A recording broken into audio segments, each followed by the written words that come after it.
অবশেষে ছাদের সাজিয়ে যাওয়া কবরে দাফন হলো ইতালির রাজধানী রোমে নৃশংস হত্যাকাণ্ডের শিকার একই পরিবারের ৩ বাংলাদেশের মরদেহ।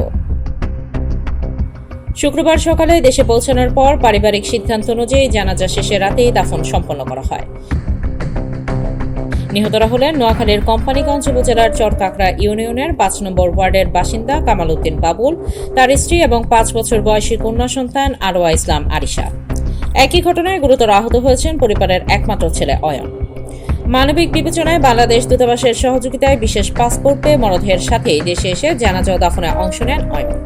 পারিবারিক সূত্রে জানা যায়, সোমবার ইতালির স্থানীয় সময় সন্ধ্যা ৬টা ৩০ রোমের ক্যাসালোত্তি এলাকার পিয়াজ্জা ওরমেয়া এলাকায় নিহত ৩ জনের প্রথম জানাজার নামাজ অনুষ্ঠিত হয়েছে। এরপর বৃহস্পতিবার তাদের মরদেহ বাংলাদেশের উদ্দেশ্যে পাঠানো হয় এবং বাংলাদেশ সময় সকাল ৮:৩০টায় তাদের মরদেহ দেশে এসে পৌঁছায়। এর আগে গত ২৬ জুন রাতে ইতালির রোমের পার্শ্ববর্তী ক্যাসালোত্তি এলাকার পিয়া মন্তেরিওর একটি অ্যাপার্টমেন্টে ছুরিকাঘাতে নিহত হন কামাল উদ্দিন বাবুল, তার স্ত্রী ও কন্যা। প্রতিবেশীদের কাছ থেকে খবর পেয়ে পুলিশ ঘটনাস্থলে গিয়ে ৩ জনের মরদেহ উদ্ধার করে। একই সময় গুরুতর আহত অবস্থায় তাদের ছেলে অয়নকে উদ্ধার করে স্থানীয় জেমেলি পলিক্লিনিক হাসপাতালে ভর্তি করা হয়। এদিকে হত্যাকাণ্ডের কারণ উদ্ঘাটনে ইতালিয়ান পুলিশ তদন্ত চালিয়ে যাচ্ছে। ঘটনার প্রকৃত কারণ জানতে বিভিন্ন আলামত সংগ্রহ ও সংশ্লিষ্টদের জিজ্ঞাসাবাদ করা হচ্ছে। আব্বুকে কল দিয়েছিল বাসার মালিকে, যে বাসায় অনেক চিল্লাচিল্লির আওয়াজ হইতেছিল। বাসার মালিককে কল দিছে, আমাদের উপরে ইতালিয়ানরা থাকে, ওরা কল দিছিল। ওরা কল দিয়ে আব্বুকে কল দিয়ে বলছে তোদের বাসায় ঝামেলা হইতেছে। এরপরে আব্বু সম্ভবত ২টা বাজে ওই দিন কাজ শেষ। এরপর আব্বু বাসার দিকে গেছে, কিন্তু আমি এরপর ২:৩০ ৩টার দিকে কয়েকবার আমি কল ট্রাই করছিলাম, ওরা কল রিসিভ করে না, কারো ফোনে কল রিসিভ করে না। পরে আমি তো কাজে ছিলাম, এই জন্য আর আমি বারবার কলও দিতে পারতেছিলাম না। তাও আমি অনেকবার ট্রাই করছিলাম কল দেওয়ার। পরে এক পর্যায়ে আমি রাতের ৯টা বাজে আমার কাজ শেষ করে বাসায় গেছি। বাসায় ঢুক মানে আমার নিচে, আমার কাছে আমাদের বাসার চাবি ছিল, তো আমি নিচের গেট খোলা, আমাদের উপরের গেট খুলছি। উপরের গেট খোলার সাথে সাথে ও আমারে অ্যাটাক করে ফেলছে। প্রথম কোপটাই মাথায় দিয়ে দেওয়ার সাথে সাথে আমি পড়ে গেছি। পড়ে যাওয়ার পরে ধস্তাধস্তি হয়েছে অনেকক্ষণ, ৩-৪ মিনিট ধস্তাধস্তি করে এক পর্যায়ে ওরা আমি ফালাই দিছি, ওর হাতে মুচকায় ঘুরে ওরে ফালাই দিছি। ফালাই দেওয়ার পরে আমি তাড়াতাড়ি দৌড় দিয়ে বের হয়ে চলে গেছি। আমি চাই অতি দ্রুত ওকে অ্যারেস্ট করা হোক এবং ওরে শাস্তির আওতায় আনা হোক।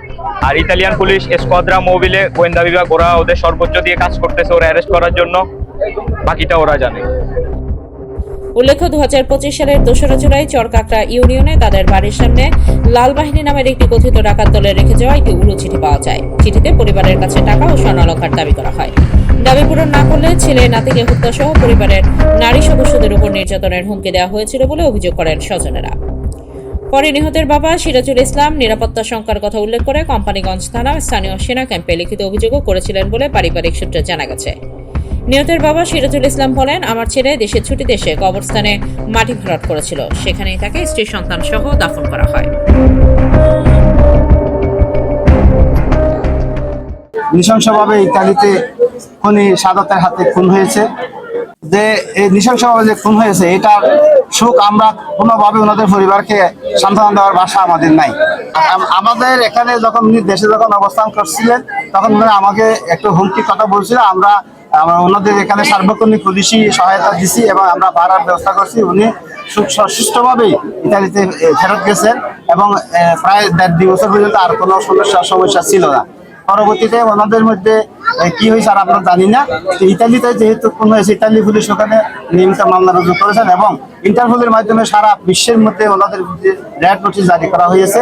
এবং বাংলাদেশ পুলিশ, আমাদের যে ইতালির হাই কমিশন আছে এবং আমাদের এসবি ইউনিট আছে, ওনাদের সাথে সার্বক্ষণিক যোগাযোগ আছে, আমাদের সাথেও যোগাযোগ আছে। আমরা খুনের সাথে সংশ্লিষ্ট যত প্রকার লোকজন আছে তাদের তথ্য তালিকা সংগ্রহ করতেছি এবং ইতালি পুলিশের সাথে সার্বক্ষণিক যোগাযোগ অব্যাহত আছে। আমরা আশা করি অচিরেই আমরা খুনিকে আইনের আওতায় আনতে পারবো। এবং তবে আমার জন্য দোয়া করবেন, আমার পরিবারের জন্য দোয়া করবেন। আর যদি আমার আব্বু আম্মু এবং ছোট বোন কাউকে কোনো মনে কষ্ট দিয়ে থাকে, সবাই মন থেকে ওনাদেরকে মাফ করে দিবেন। উচ্চ বিদ্যালয়ের সম্মানিত সভাপতি সাইঅ্যাপস, ডাক্তার সিরিয়াল, বিল পেমেন্ট, ক্যাশব্যাক, ব্যবসা বৃদ্ধি আর অনলাইনে আয়ের সুযোগ সব এক অ্যাপে। সাইঅ্যাপস আজই ডাউনলোড করুন। স্মার্ট জীবনের নতুন যাত্রা শুরু করুন।